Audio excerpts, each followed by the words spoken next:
A Luísa Sonza foi duramente criticada. Porque ela postou um story onde ela estava lendo um livro, que é um excelente livro, aliás, e olha que eu sou uma pessoa que tem vários problemas com a Hannah Arendt, que se chama Eichmann em Jerusalém, onde ela fala sobre a espetacularização em cima do julgamento de Adolf Eichmann. E aí o que acontece? Muitas pessoas começaram a criticar a Hannah Arendt. Hannah Arendt não, a Luísa Sonza, a Hannah Arendt também, mas a Luísa Sonza, dizendo que ela estava lendo o livro de uma racista, de uma supremacista branca. Aí eu vi esse track chart aqui, na verdade a gente recebeu no nosso grupo lá de padrinhos. Eu não lembro quem mandou, mas obrigado por ter mandado. Eu lembro que foi um padrinho nosso. E tá lá, polêmica. Aliás, torne-se padrinho. Você tá deixando de participar do melhor grupo de WhatsApp que existe. É verdade. Um grupo onde toda quinta-feira o Marcos manda um nude. O dessa semana foi bom, viu?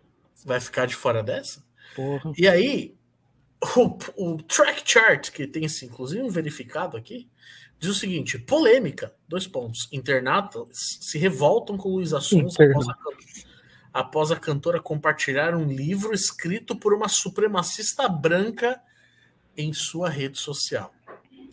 E aí mostra que tem um artigo aqui chamado Racismo de Hannah Arendt que eu separei, porque nós iremos ler esse artigo. É mesmo? Eu não li nada do artigo. Eu sei que é um artigo traduzido, que o título original se chama Hannah Arendt, uma supremacista branca. Cacete. Mas eu não li nada. Eu só abri, vi que era o mesmo link, tá aqui. É um texto que foi publicado em português dia 4 de agosto de 2019. Uhum. E, enfim, antes de ler o texto da pessoa, eu quero já dar algumas considerações iniciais. Eu me sinto muito confortável porque eu não tenho nenhum tipo de... A Hannah Arendt é aquele tipo de autora que cria fã-clube, sabe? No mundo das ciências humanas. Ah, isso é um problema? Não necessariamente. É um problema quando se perde o poder crítico sobre certos autores por conta desse fã-clube. Entende? Ela é uma autora que geralmente o pessoal que trabalha com história da África detesta.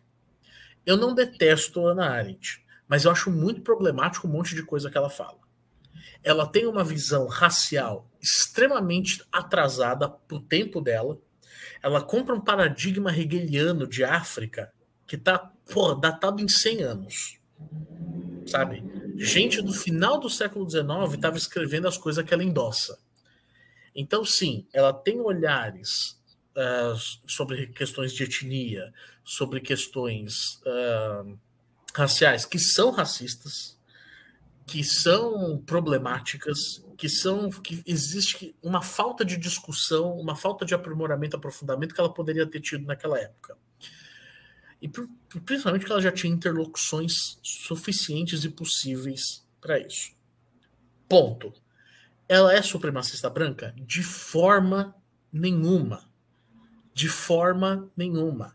O que a Arendt tinha era uma leitura atrasada sobre um debate racial que era normal. Quando a Hannah Arendt escreve, aí vocês têm que entender o seguinte: você não tem uma superação total das ideias do racismo científico, por exemplo. Ela poderia já fazer uma crítica a isso? Poderia pra caralho. Mas ela, olhando para outras questões da política do seu tempo, era normal, era muito normal autores europeus não pensarem nessa perspectiva. O que cabe à crítica é que ela poderia fazer isso. Mas aí você ser uma supremacista branca. Aí é o ponto de você aderir a um movimento que entende que deve haver o extermínio de pessoas de outra raça, ou que existe uma superioridade natural da raça branca e tal. Não. E isso é uma crítica completamente anacrônica. Se a Hannah Arendt escrever essas coisas que ela escreveu hoje, eu acho que esse debate ficava mais aberto. Mesmo assim, eu acho que eu ia continuar dizendo que não. Mas ia ficar mais aberto. Agora, não, gente. Pelo amor de Deus, supremacista branca é completamente fora do tom de gente que eu creio que não leu Hannah Arendt. Concordo totalmente, cara. E aí eu queria fazer um adendo de como essa questão do que você falou que era normal. Eu li recentemente um livro muito legal, cara, de um historiador que eu não sei de onde ele é. Os caras já tem dá aula em 1000 lugares, saca? Mas chama Ian Merkel, um cara que tá fazendo umas excursões pelo Brasil, dando palestras e tal. E ele estuda as relações dos intelectuais brasileiros com os intelectuais franceses, tipo Lévi-Strauss, Fernando Brodel, essa galera toda. E uma das questões que ele trata no livro é a recepção do Gilberto Freire na França. Desculpa, o Marcão. Só para saber se a gente está falando da mesma pessoa. O Ian Merkel é o que escreveu o Terms of Exchange? Isso, esse mesmo, esse cara mesmo. Tem traduzido para o português já? Não. Não. Li em inglês mesmo. Eu tenho É o muito PDF legal. dele aqui, mas eu nunca li. É muito legal. Assim, tem muitos problemas. Ele analisa, tipo, as ciências sociais francesas com a brasileira, né? Essa ideia do Terms of Exchange, quer dizer, as trocas, o argumento central dele é como os intelectuais brasileiros contribuíram para moldar as ciências sociais francesas. Em vez de só pensar a influência francesa no Brasil, ele também pensa a influência do Brasil nos franceses. Em um dos capítulos, ele fala sobre a apropriação do Gilberto Freire na França, de grandes intelectuais, como o próprio Brodel, o Lucien Febvre. O Gilberto Freire publica na revista dos Análises e tudo mais. E uma das coisas que fascinou esses intelectuais franceses foi a ideia de democracia racial do Gilberto Freire. Num momento onde a França estava vivendo a questão das independências das suas colônias na África. Então esses caras estão olhando para o Gilberto Freire e para o Brasil como uma alternativa política para eles na França, diante dos movimentos de independência das colônias. Porque para a França, na maior parte do tempo, a ideia nunca foi independência das colônias, mas ia ser uma espécie de assimilação dessas colônias em relação ao território francês. Eles seriam territórios franceses em outro lugar. Claro que não com o mesmo status de franceses, mas a ideia seria essa, uma assimilação, quase uma incorporação das colônias à metrópole nesse sentido, né? Você tem uma ideia também bem esboçada nos trabalhos do Fanon. De quê? Sobre essa ideia da assimilação, né? Porque o Fanon ele fala sobre a questão do negro fora da França que se sente francês. Uhum. Mas daí ele chega na França e percebe que essa assimilação política não é social e nem cultural. Exatamente, perfeito. E aí, então, o Gilberto Freire fascina esses caras. Porra, existe uma democracia racial no Brasil, um país que teve milhões e milhões de escravizados e que funciona. Quer dizer, não é uma sociedade racista.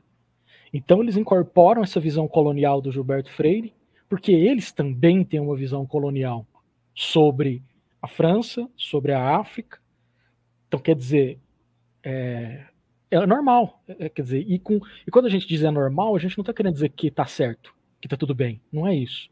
Quer dizer que naquele contexto, as discussões eram essas, se via as coisas mais ou menos nesses termos, e me preocupa muito essa crítica, primeiro que é um exagero total, essa questão do supremacismo branco na Hannah Arendt, e em segundo lugar, isso tem um desdobramento que é uma espécie de destruição do passado, de um passado que ele vai sendo excluído à medida em que essas críticas vão sendo feitas a esses intelectuais, a essas pessoas.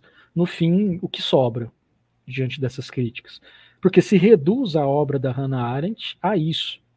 Evidentemente é um problema seríssimo. Que é um erro, que é um problema seríssimo evidente. Mesmo. Mas agora, isso vai invalidar o resto do trabalho dela todo? Eu acho gente, o Heidegger era nazista. Então. E a gente trabalha com Heidegger em sala de aula e fala. O Kozelek foi nazista. O Kozelek era nazista. Então, eu entendo essas questões. Me incomoda, que sempre me incomodou muito um certo fanatismo que existe em cima da Hannah Arendt, sabe? Que eu acho que esse lance de ter sido uma intelectual mulher também nesse período. Mas que, porra, cara, assim, eu sempre acho que a leram faltando problematizar certas coisas.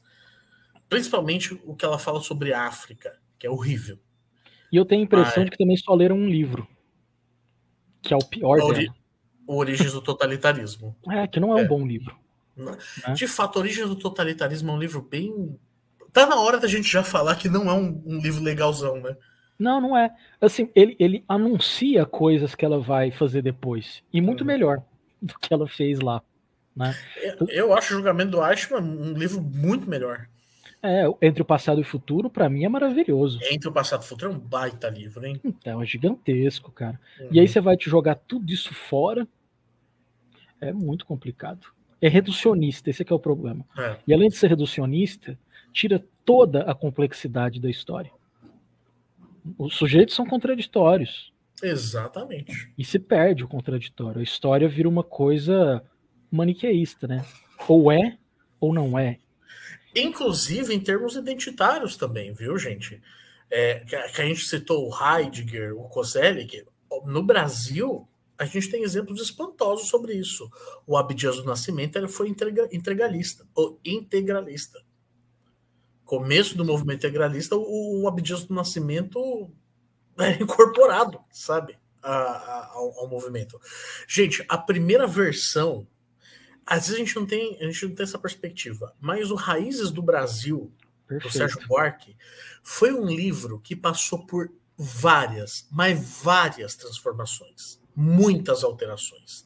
Ele teve que ser reescrito e alterado, mas diversas vezes, porque a primeira versão do Raízes do Brasil, cara, era uma obra que flertava com o fascismo.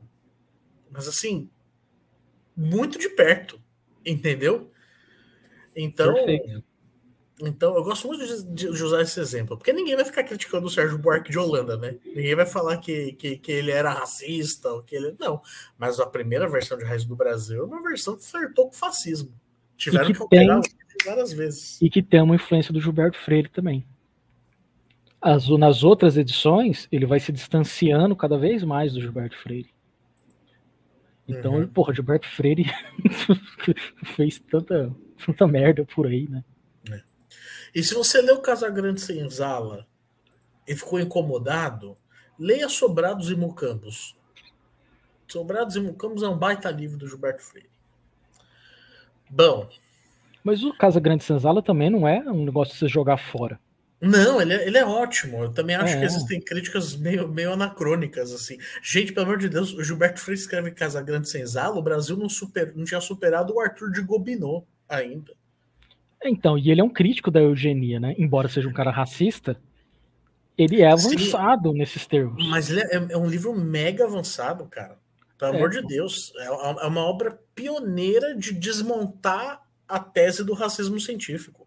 exato. Pô, o cara tá Porra. introduzindo Franz Boas no Brasil, introduzindo antropologia no Brasil. Exato, exato, Pô, exato. não dá Não. pra desconsiderar, tipo, só jogar fora. Tipo, não vou ler Gilberto Casa Freire Grande é Senzala. fodido. É que eu gosto mais de Sobrados e Mucambos do que de Eu não Raízes, não. li Os Sobrados. Nossa, é maravilhoso. É um livro que ele escreve, tipo, uns poucos anos depois, assim. Parece que até, tipo, é um complemento. É Uhum. muito bacana. João Cândido, da Revolta da Chibata, também se envolveu com os integralistas. Então, pra você ver. É grave. Pra você ver. Eichmann também não é uma boa leitura para quem faz direito. Cara, Eichmann é uma boa leitura para todo mundo. Para todo mundo. Eichmann é um baita livro. Não era uma baita pessoa, mas é um baita livro. Vamos ler o texto do moço? Pô, só responder essa pergunta aqui do Gabriel, que eu acho muito boa. Responde. Mas ser nazista ou não, por exemplo, entra na conta da interpretação da obra? Depende da obra. No caso do Kozelek, nem um pouco. Porque o Do Kozelek Heidegger também não. é que eu não li. Então não posso Heidegger falar. escreve O Ser e o Tempo em 1928. Ele se filia ao Partido Nazista em 1933 e sai do partido em 1939 por problemas ideológicos. O Heidegger não era um antissemita. Ele não era um cara com questões raciais. Ele era um cara muito mais ligado à tradição da Alemanha, à questão cultural e tal. Tanto é que ele é expulso do partido e se torna uma persona não grata. Então, o Heidegger está trabalhando com uma ideia de existencialismo, que o Sartre vai se apoiar muito depois, que a Hannah Arendt vai se apoiar muito depois. Então, não, gente, não entra na conta da interpretação. Se Nesses fosse uma casos, né? obra. Nesses casos, porque se fosse uma obra política, de fato, onde vai permear ideais nazistas, aí, porra, aí sim, né? Mas não é o Mas caso. não. O Heidegger está lidando com a superação da metafísica, questões do existencialismo. O Coselli que está com a questão do tempo, com a história. Então, que não tem nada a ver. muita gente boa se filiou ao Partido Nazista, sabe? Então, são questões complexas. Vamos ler o texto do moço? Vamos lá. Precisa aumentar? Dá uma aumentada. Por favor. Eu fui no oftalmologista essa semana aí. Tá aumentado. Não, pior que não. Meu grau tá bom. Não, tá aumentado o texto. Título original em tradução livre. Ana Arendt, uma supremacista branca. Aqui ele traduziu como racismo de Ana Arendt.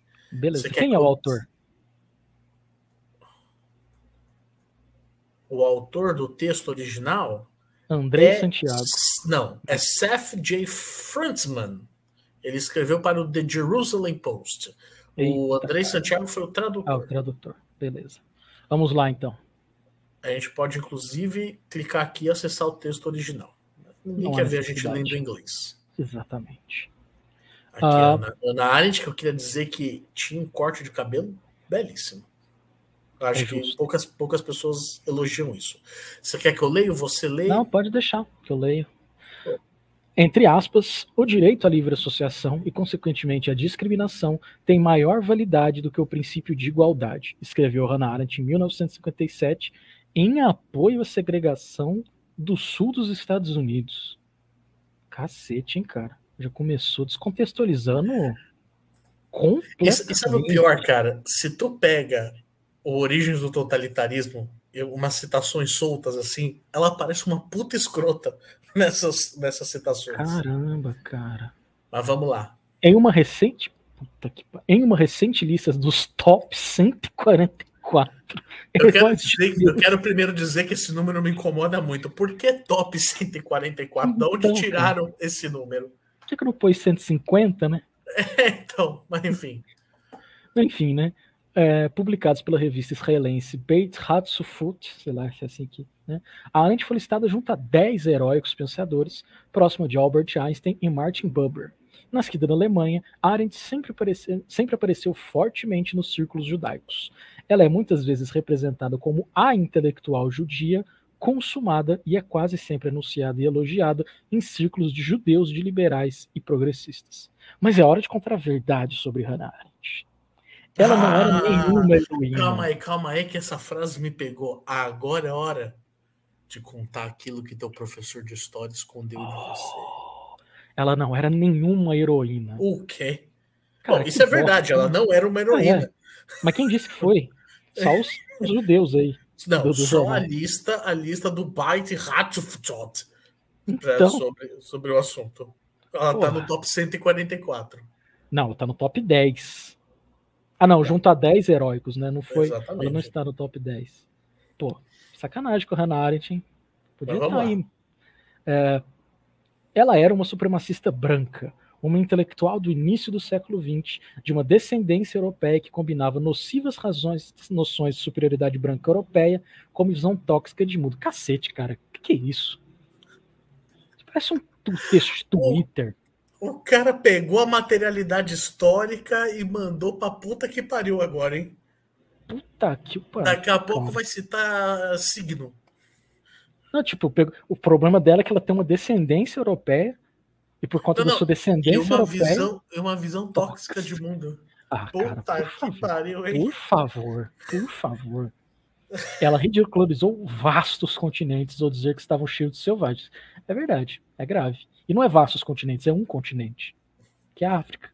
Não é vastos continentes, é um vasto continente. Né?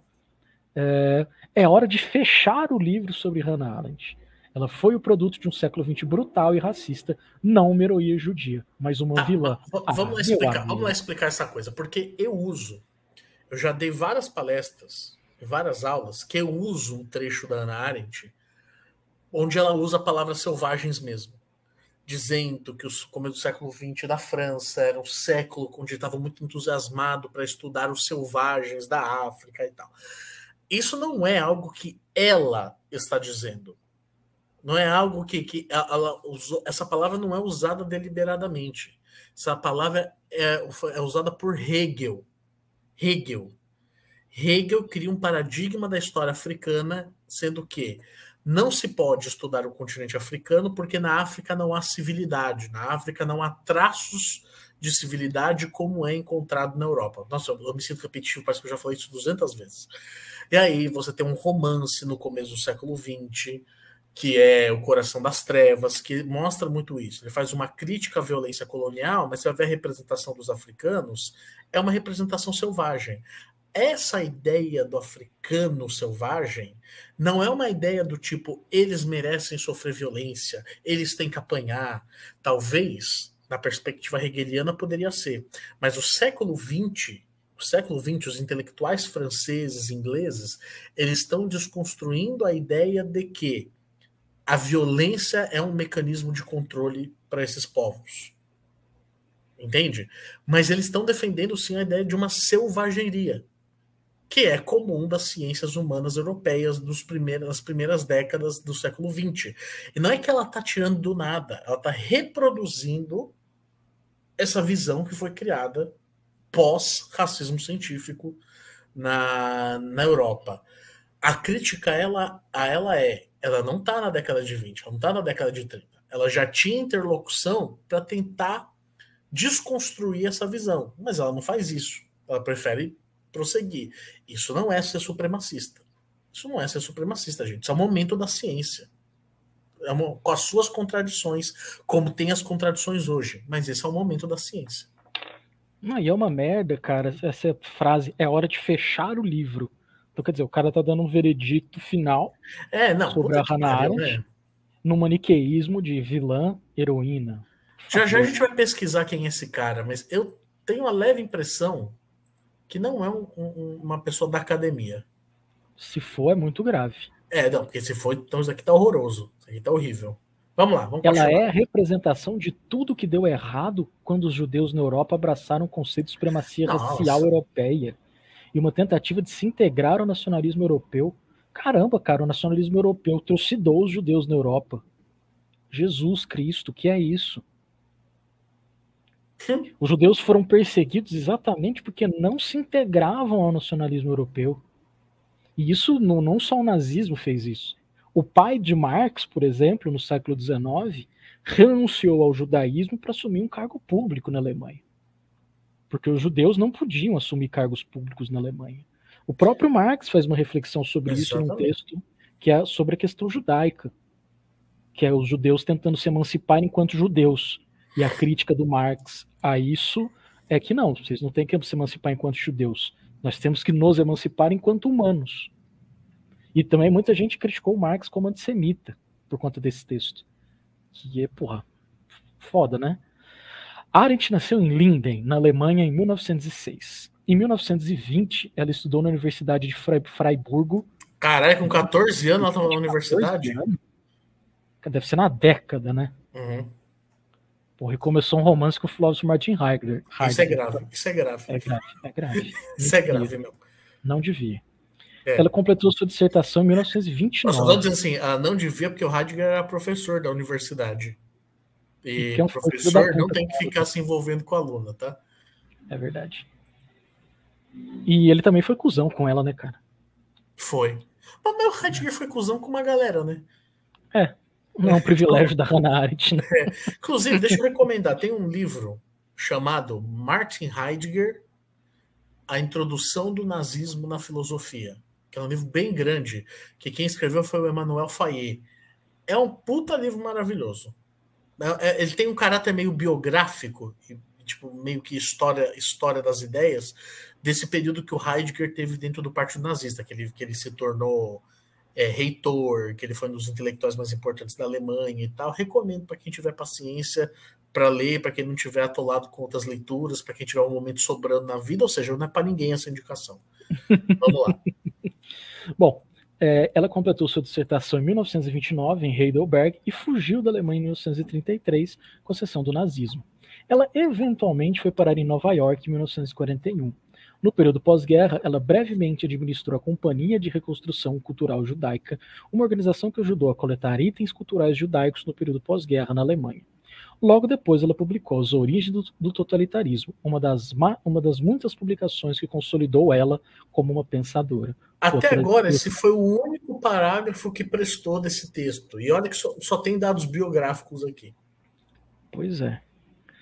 Desde então, ela se juntou a um panteão de pensadores judeus que se supõe conhecer e respeitar. A adoração que Arendt é dada, nossa, tradução de bosta também, a adoração que Arendt é dada parece basear-se na sabedoria recebida. A gente viu que você jogou no Google Tradutor aí, hein, mano? Puta que o pariu. As pessoas acham que ela é importante, então ela é importante. Ó, não, calma aí. Essa frase, eu concordo com essa frase um pouco aí, viu? Tem muita gente que nunca leu porra nenhuma da Hannah Arendt, mas tem aqueles autores que parecem que são importantes, aí eles são importantes, aí eu concordo com ele. Se não fosse contexto, eu até publicava isso num story. Poucas pessoas parecem ter lido o que ela realmente escreveu, inclusive o autor desse texto, né? Arendt era uma nacionalista alemã até o ponto que foi forçada a fugir da Alemanha devido ao antissemitismo. Cara, onde essa pessoa tá? Eu tô gostando muito que o próximo parágrafo ele tenta já enfatizar o lance do amante Heidegger. Tipo, ele tá tentando agora levar um grau de promiscuidade no olhar sobre a Hannah Arendt. Pois é, cara, seu mentor favorito e amante foi Heidegger, nazista, né? Então, logo nazista. Em 1933, Heidegger fez um discurso como reitor da sua universidade sobre a missão histórica do povo alemão e a resolutividade do corpo estudantil alemão para ser igual ao destino alemão. Que é aquilo que eu falei, o Heidegger, ele era um cara muito ligado à tradição da cultura alemã. Ele é um cara que nasceu no século XIX, sabe? Ele viu a Alemanha se unificar, ele cresceu com aquela ideia romantizada do povo alemão que antes de ter uma nação tinha uma cultura. Esse era um grande ponto, esse nacionalismo, destino do povo alemão. Mas ele não era um antissemita. Ele elogiou o banimento da liberdade acadêmica e falou brilhantemente do vínculo da universidade com as forças armadas. Infelizmente, Arendt permaneceu em contato com o acadêmico nazista e testemunhou em seu nome em uma audiência de desnazificação em 1950. Pô, não podia nem ter contato com o cara, né? Tipo, tem que cortar o contato. Não, e outra, gente, pelo amor de Deus, o Heidegger saiu do partido antes da Segunda Guerra começar. Ele saiu por desavença. Então, ela ter um contato com ele e tal, tá junto com ele depois, normal. Muita gente se aproximou do Heidegger depois. Ela contribuiu para sua reabilitação e ele estava dando aulas novamente em 1951, mesmo com ele durante o período nazista colaborando enquanto um acadêmico na repressão de judeus na universidade. A visão racializada de Arendt do mundo se encaixou nas visões fascistas predominantes na Europa quando ela fugiu para os Estados Unidos. Em Origens, ela descreveu a raça como um princípio político. Mano, que cagada! Ela descreve a raça como um princípio político para os nazistas. Exatamente. Ela não tá dizendo que isso é o que ela fez. Nossa, mano. Os caras não leu, velho. Ou, que isso? Puta que pariu. E ainda confunde fascismo com nazismo, que a Hannah Arendt não faz. E também ela não usa o termo totalitarismo para todo o fascismo. Ela não usa. Nem para o comunismo. O único momento que o comunismo é totalitário é o stalinismo. Como diria nosso amigo Bruno Rosa, sujeito a paulada. Sujeito a paulada. Aí agora tem uma aspa dela.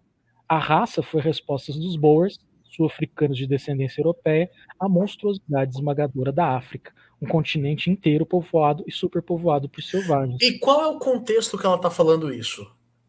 Pois é. O contexto que ela está falando isso é o seguinte: olha, acabou a Segunda Guerra Mundial, nós tivemos julgamento de Nuremberg, o mundo está lidando com a herança do nazismo. Inclusive, eu uso isso na minha tese do doutorado. O mundo inteiro está lidando com a herança do nazismo. O que a África do Sul faz 3 anos depois que a Segunda Guerra Mundial acaba? Ela começa um regime político de exclusão racial.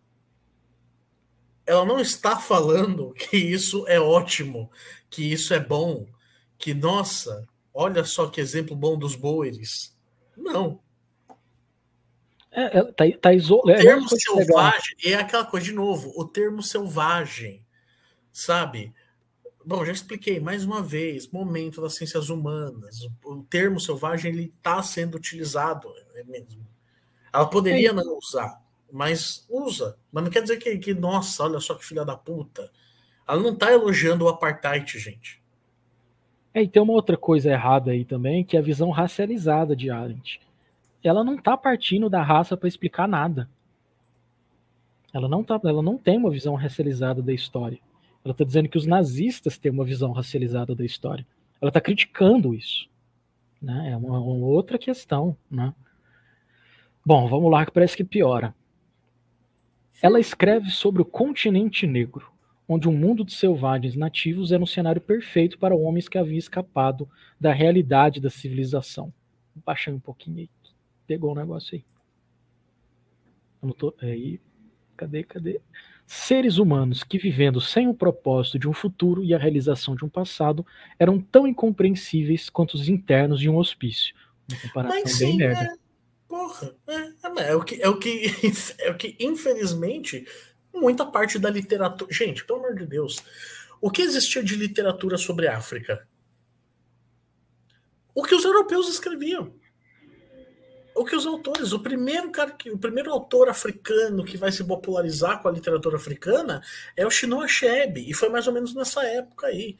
Então as referências que ela tem na literatura, nas ciências humanas, são textos de europeus brancos. É isso, é os termos que ela conhece, é os termos que ela usa. Mas tu não pode falar que você é supremacista. Não na década de 50. Arendt celebrou o colonialismo. O cara não leu esse livro, né? Não, ela nunca celebrou o colonialismo. Gente, isso é um texto tão anacrônico. Porque é o seguinte: ele está querendo olhar com os olhos de hoje, ele pega um olhar do século XXI sobre o domínio racial e ele está querendo jogar para Hannah Arendt o que ela tinha obrigação de ter esse tipo de leitura. Ela não celebra o domínio colonial. Ela não celebra o colonialismo em nenhum momento. Ela deixa de fazer, ela só não faz críticas e desconstruções que são normais nós fazermos hoje. Entende? Você não pode cobrar isso dela como algo obrigatório. Você pode você pode brigar que ela poderia ter feito isso. Que é diferente de um autor fazer isso hoje. Que hoje ele tem obrigação já de ter um olhar mais amplo, mais desenvolvido sobre isso. A Hannah Arendt não. Porra. Isso, Porque se ele quer usar então esses termos para Hannah Arendt, acabou a intelectualidade europeia do século XX, gente. não sobra Acabou. ninguém. Não vai sobrar ninguém. É a destruição do passado, cara. Exatamente. O passado está completamente destruído. Né? É uma tábula rasa agora o passado. Exatamente.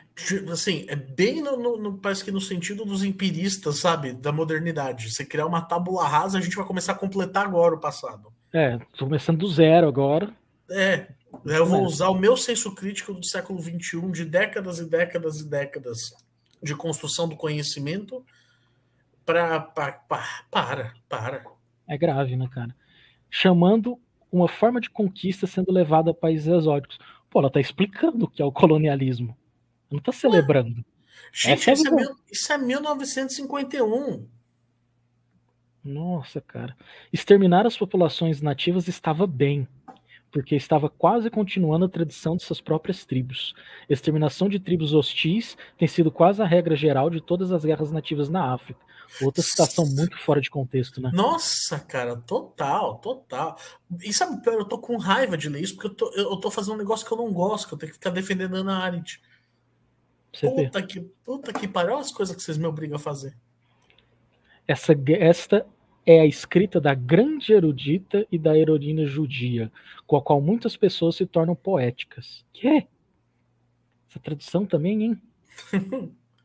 O que é surpreendente não é que alguns intelectuais tenham escrito dessa forma em 1951. Não, não é surpreendente nem nada. Não é. Cadê você criticando eles também? Ai. Mas que tantos estudantes. Não, aí apelou. Aí, porra. mas que tantos estudantes estão sujeitos a esse lixo em 2016 por bajuladores acadêmicos não críticos de Arendt. Cara, puta que o pariu. Puta que o pariu. Cara, e sabe o problema? Ele fala uma mentira dizendo uma verdade. Tipo, de fato, existem bajuladores acadêmicos não críticos de vários autores. De vários autores. Mas vários. Não é só da Arendt, não, tá? Talvez a Arendt incomoda o moço por ser mulher, não sei. Mas vários autores, você tem bajuladores acadêmicos não críticos. É verdade, a Arendt tem vários. Mas não para essa crítica injusta que esse cara tá fazendo. Não, cara, estudantes sujeitos a esse lixo. Cara, fica parecendo um cara de extrema direita falando, sabe? Para. E aí fica evidente o machismo dele agora, ó. Em 1957, tendo se graduado de flertes. Ah, não, tá, com os filósofos nazistas. Só que flertes aí tem uma ambiguidade, né? Ele já quis ficar acentuando o lance dela ser amante do Marcão, não para de ler essa porra.